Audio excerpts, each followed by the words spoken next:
biggest mistake parents of autistic children make when trying to cure their child. Hello, everyone. So let me introduce myself. My name is Paul. I am the father of a boy named Alexandre, who is 9 years old today as I make this video. He was diagnosed with autism at the age of 3. And I really wish I had known much earlier what I'm going to share with you in this video, because for 7 years now, or rather 6 years, it's 3 years. So it's been 6 or 7 years that I've been aware and have been fighting against my son's health issue, namely his autism, which was diagnosed. I really wish I had had this information much earlier, because none of the early childhood specialists, none of the autism specialists I met ever pointed me in the direction I'm going to share with you in this video. So let's say there is a great lack of understanding about autism today, mainly because all children who show autistic symptoms are grouped together under the same label.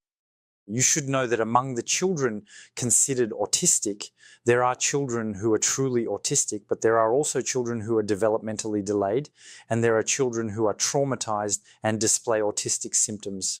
Take, for example, the BIP literature.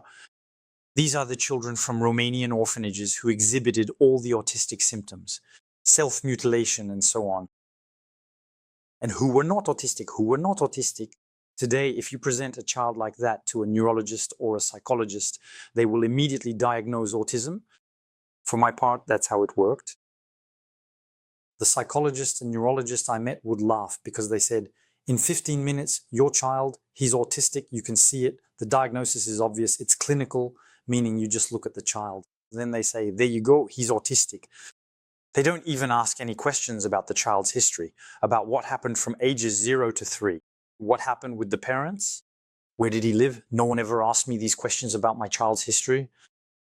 This is the reason why today in the field of autism, and you are most likely affected, since if you are watching this video, you probably have an autistic child, there is a great lack of understanding even about the nature of the diagnosis. This is what I have observed, and there is a lot of confusion about true autism, meaning a problem with atypical brain architecture, a problem with brain wiring.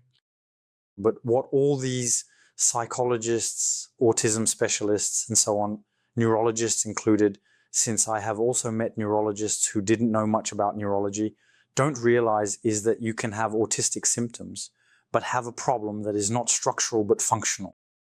And that changes everything. It changes everything for your child's prognosis, for their capacity to progress. I refer to the scientific literature, taking, for example, the case of children, BIP, the Bucharest Early Intervention Program. I invite you to look into this literature. There were children who were socially withdrawn, who had major language difficulties, some who engaged in self-harm, who were completely disconnected from reality. These children today, if you present them to any neurologist or institution specializing in autism, they will immediately diagnose them as autistic. The only thing is that these children, most of them, those who were adopted before the age of 2, resumed a completely normal developmental trajectory, even though they had autistic symptoms up to the age of 2, 3, 4, and so on. And so, on the other hand, those who were adopted well after the age of 3 retained some after effects, but much milder ones. Well, after effects, but they still made significant progress because they were in a healthy, stimulating environment. Where? What am I getting at?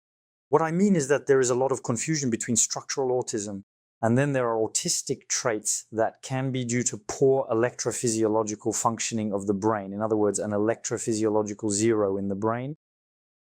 I'm not going to go into all the neurological details of the subject, but you can have many dysfunctions.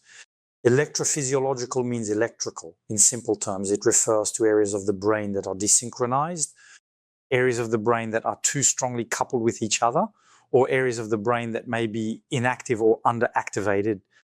Because the child experienced trauma in their childhood, or sometimes a single severe trauma is enough for the child to develop an electrophysiological dysfunction in the brain, which will clinically manifest as language delays or even a complete absence of language.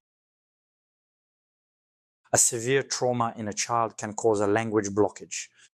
I'm not going to go into all the details in this video, but the biggest mistake I want to make you aware of today, because I've been through it myself and only realized it late. It's been 7 years now, 6 or 7 years that I've been fighting to help my son improve. It's the functional nature of the problem. And how can I prove it to you?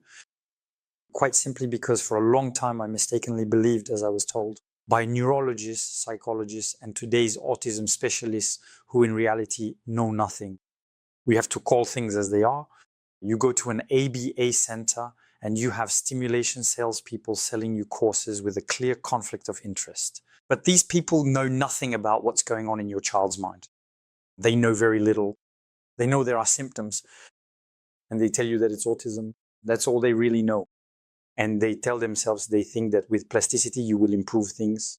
It's true, you will improve things partially, very partially, to be honest. If you have stimulated your child with ABA, for example, which is currently somewhat popular and highly recommended, you have probably improved your child. But let's be honest, by how much have you improved your child? 10%? 15%? In my case, it was about that. Very little. That is to say, not significant. On one hand, it costs a lot. It takes an enormous amount of time and it yields very little. The return on investment, that is what you put into behavioral therapies, which are currently in reality the only alternative being offered. And the return on investment you get for your child, let's be honest, is very low.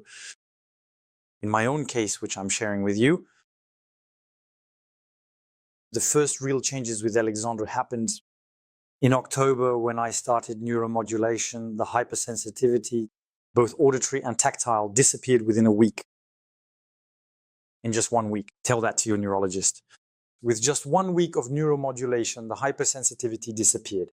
That is to say, before, if I played music at 20 or 30 decibels, the child would do this. After a week of neuromodulation, I play music at 100 decibels and the child doesn't react. There's no stress.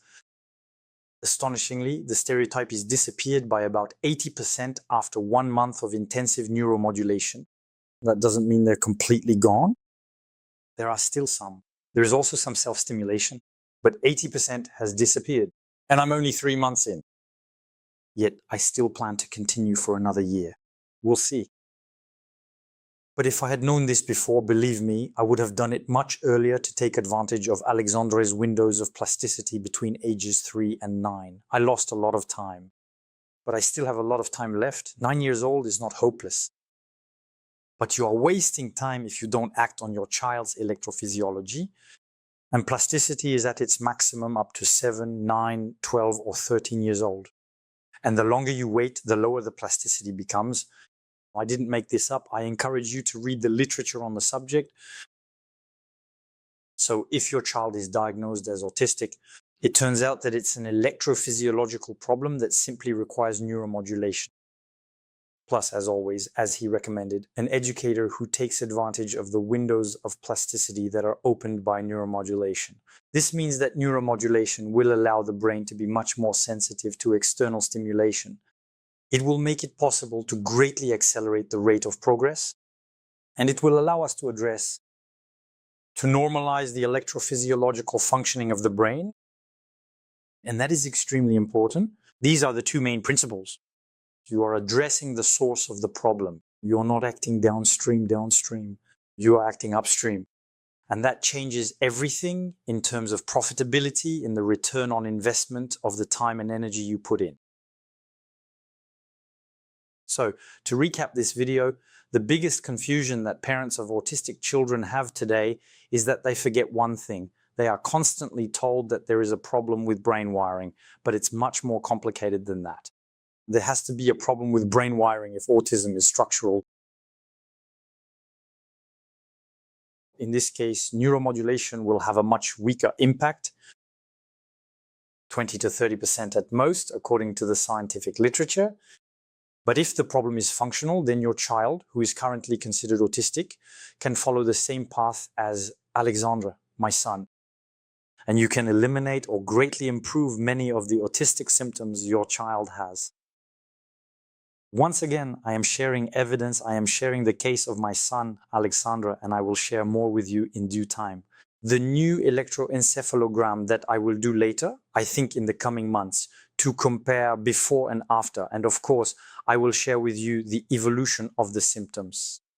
In this video, you can also see I showed you some charts tracking the progress of Alexandre's main behavioral parameters, namely social engagement, the disappearance of hypersensitivity, engagement in communication, improvement in eye contact, improvement in cognitive abilities, and the speed of information processing, which has changed completely. The child is much faster, much more focused, and there is much less self-stimulation. When I say much less, I mean we're talking about an 80% reduction. It's huge. And when you have an autistic child, you simply can't ignore trying this approach. Maybe we won't get the gains we hope for, but based on the scientific literature, it is very credible, truly credible, to expect very significant changes, provided you do it over the long term and provided you combine it with the work of an educator. There you have it. I hope this video will be useful to you, that it will truly bring value to help your autistic child, and I sincerely wish for you to help your autistic child improve as much as possible. Don't listen to the defeatist talk from your psychologist or your neurologist who tries to make you believe that there's not much that can be done, who tries to make you believe that it's over. Don't listen to them. Take action. Neuromodulation is truly one of the major levers, along with an educator, of course, who works in synergy to help your child improve. But one without the other is much less effective. There you go. I wish you and your child all the very best.